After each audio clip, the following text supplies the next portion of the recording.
Mana rurema waremye isi, urema amanywa n'amajoro, urema n'amajuru y'ibihekane tutaramenya uko angana, nimba waranabirangije nabyo ntitubizi, nimba ukirema andi majuru nabyo ni ibanga ryawe bwite.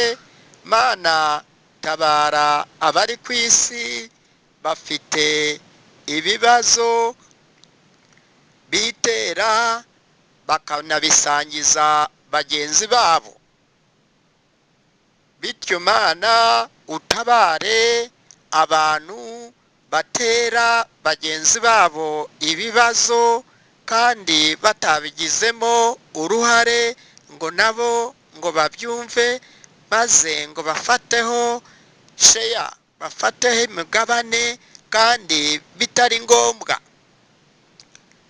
Ni urugero abakomeye ku byiza ntibabisangiza abakene, ariko bagera aho rukomeye rwabo, urugamba batangije rukomeye rurimo kubatsinda, bakifuza ko abaturage bose niyo nka yahaguruka igatabara ikambarira urwo rugamba bakabarwanirira, bikarangira abaturage bose baruguyemo.